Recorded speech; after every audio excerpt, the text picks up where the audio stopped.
If you're like me, you're probably binge watching your 81st video right now. Wow.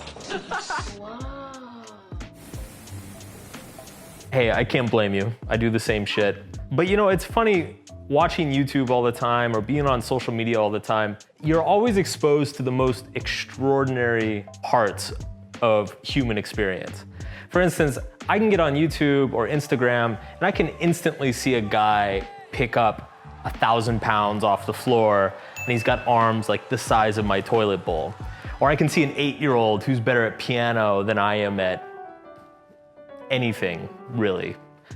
You see this encouragement of the extraordinary all over pop culture. You see it in talk shows, you see it in inspirational figures, you see it in commercials, and you especially see it in the self-help industry. One of the biggest things that's sold to you in the self-help industry is that we all have this special extraordinary thing inside us, and it's just waiting to get out.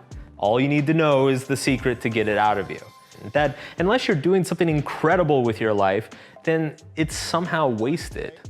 I think this is bullshit. In fact, I think the problem isn't so much us, we've lost track of what normal, good human experience is actually like. First of all, most of us are going to be ordinary at the vast majority of things that we do. Second of all, even if you are able to lift 1,000 pounds off the ground or whatever, that doesn't necessarily make you a good father or a good friend or even a good person.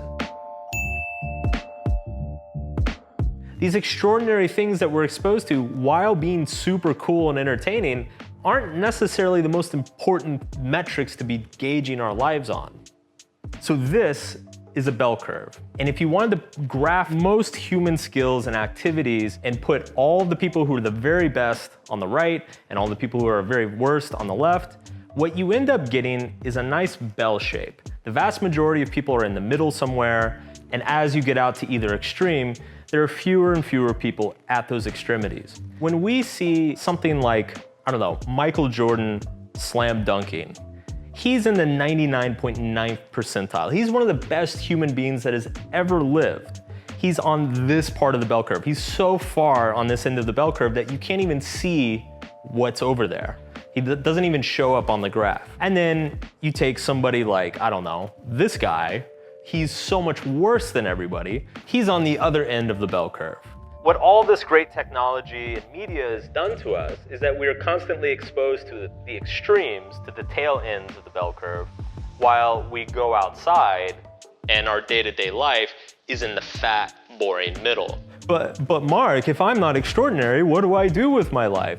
And it's like, well, who says you need to be extraordinary to have a valuable and meaningful life? In fact, I would argue that some of the most important things in life are not extraordinary at all.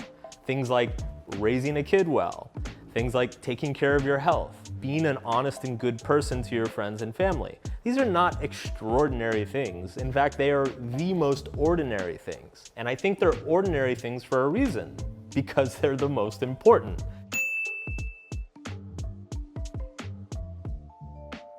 And there's a paradox to this as well. If you want to do one of those extraordinary things, the way you do it is by doing the ordinary extremely well for a long time. For instance, that dude who lifts 1,000 pounds, I mean, he's probably been hitting the gym 3 hours a day for the last 25 years.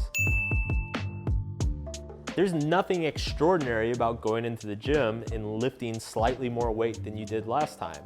When you compound that over the course of decades, you end up with an extraordinary result. But if you go into it looking for the extraordinary result, you're gonna create false expectations and you're just gonna feel like shit about yourself. And so there's this contrast. Our actual lived experience is, I'm just like everybody fucking else. But our expectation is I should be jumping out of planes in a wingsuit and fucking landing on Mount Everest. It's one of those things that while the intention is very good, I think it causes more suffering than it resolves. So I say, fuck being extraordinary. Let's bring back the ordinary. Let's bring back being average. Because if we're being honest, we're all pretty average most of the time. And that's okay.